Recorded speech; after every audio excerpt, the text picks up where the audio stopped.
예, 사례를 보시면 이렇게 되어 있죠. A회사 하면서 주식 발행했다 하면서 주식 발행할 때마다 발행 금액의 2분의 1을 자본금으로 계상한다 해서 요거의 2분의 1을 자본금으로 계상한다. 이렇게 되어 있죠. 자본금으로 계상한다. 이렇게 되어 있죠. 그래서 2분의 1을 자본금으로 계상한다. 이렇게 되어 있어요. 자, 그러면 이것도 계산해 보면은 만주에다가 만원, 요거니까 1억이니까 2분의 1이니까 얘는 5천만 원. 5천만 원의 자본금, 이 정도 하나만 써놓을게요. 자, 그리고 나서 또 이어지는 내용 보면은 A회사의 최근 3년간 연도말 대차대조표. 그래서 대차대조표는 어느 시점을 기준으로 자산 상태, 재산 상태를 얘기하는 거기 때문에 연도말 12월 31일 기준.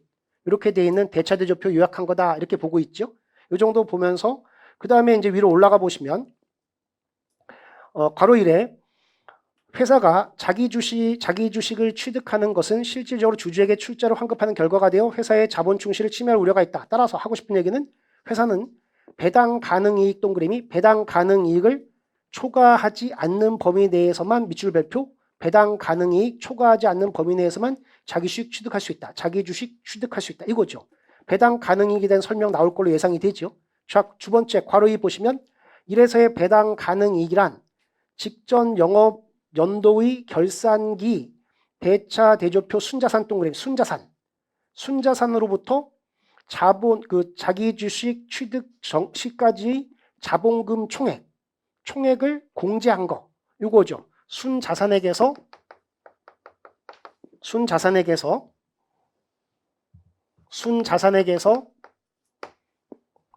자본금 총액 이렇게만 쓸게요. 자본금 총액을 뺀 거. 요걸 얘기하고 여기는 자산에서 부채를 뺀 거. 이렇게 얘기하고 있죠. 부채. 요게 바로 요게 배당 가능 이익이다. 이렇게 지금 얘기해 주고 있죠. 요거다. 이렇게 지금 얘기해 주고 있습니다.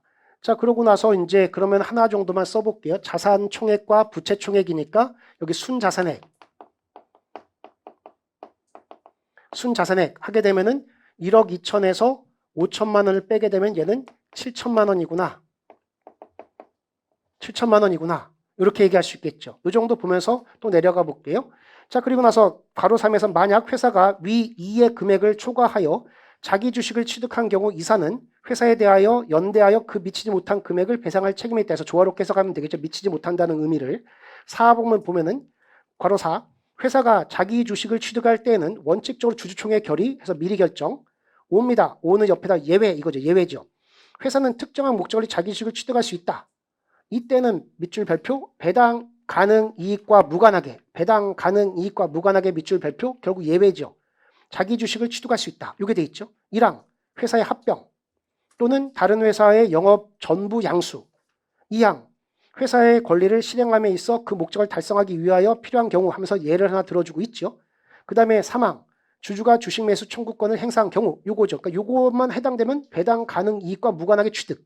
요거니까 이 예외 잘 봐야 되겠죠. 예외. 요 정도 보시고 기억입니다. 2018년 3월 A는 적대적 인수합병에 대한 경영권 방어 목적이라 하더라도 3천만 원 상당의 자기 주식을 취득할 수 있다라고 했는데 자, 지금 보면 경영권 방어 목적 요거가 여기 5번에 있는 예외 있습니까? 없습니까? 없죠. 자, 요건데 이제 구분하기 위해서 좀 설명을 드리면 인수합병에 대한 경영권 방어 목적하고 이 회사 합병으로 인한 경우랑은 구분되는 거죠. 자, 요 부연 설명을 드려볼게요.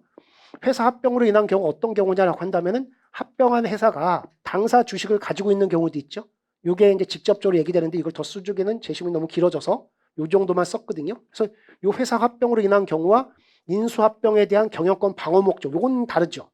경영권 방어 목적 요거랑은 다르다. 그래서 요 정도 예외에 해당되는 건 없다. 이 정도 보면은 결국은 그 배당 가능 이익을 계산해야 되는 거죠. 배당 가능 이익. 됐습니까? 따라서 2018년 3월이기 때문에 요거 2018년 3월이기 때문에 결과적으로 2018년 3월이니까 2017년 12월 말일 요걸로 해서 순자산액을 보니까 7천만 원이 되겠죠. 7천만 원.